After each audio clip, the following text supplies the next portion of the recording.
I thought I'd put out one more example of how to test for validity using a truth table, in particular using the shortcut method. So, as in the previous video, if you wanted to simply fill out the whole table with all of your T's and F's, then what you could do is you could just go row by row by row, checking to see if there were any cases where we have T, T, F. If there were any cases like that, we would know that it's possible for the premises to be true and the conclusion false, which by definition would mean that the argument is invalid, because a valid argument is an argument that will never take you from true premises to a false conclusion. The shortcut then is simply to realize that the only rows that really tell us anything are rows where the conclusion is false. So the idea is, let's just make the conclusion false. How could we do that? Well, since it's a conditional, we would need A to be true and S to be false, so that with a TF, with a conditional, that would give us a truth value assignment of false for the conditional. Now we have our false conclusion, which is what we wanted, and now we want to see if we can get a true premise and a true premise so that we have the pattern of true premises with a false conclusion so that we can go ahead and put our X here showing invalid. Well, how are we going to get this to be true? I see that I already forgot to do something. We had to make S false. So let's go ahead and put our F here for the S, and we had to make A true. So let's go ahead and make A true there. Those are our truth value assignments.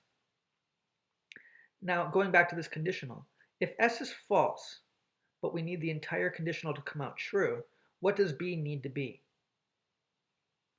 Right, it has to be false. If it were true, then we would have TF with the conditional, and if you know your truth functions, you know that that would give us F.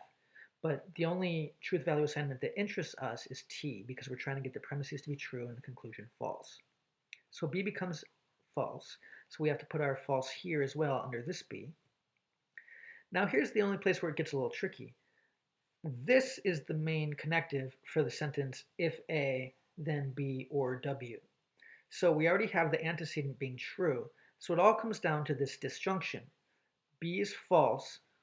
What is W? Well, a quick look will show that W doesn't come up anywhere else.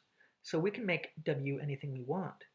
If we make W false, then this disjunction will be false because we'll have a disjunct that's false and another disjunct that's false. Under the wedge would become false, and that would give us TF. But that would give us a false conditional, which is not what we want. So we better make W true. If we do that, the disjunction will be true. And now we have if T, then T, which of course gives us a truth value of true for the conditional. Now we have T, T, F, which means that this is an invalid argument. Why? Because it's possible for the premises to be true and for the conclusion to be false. When is it possible?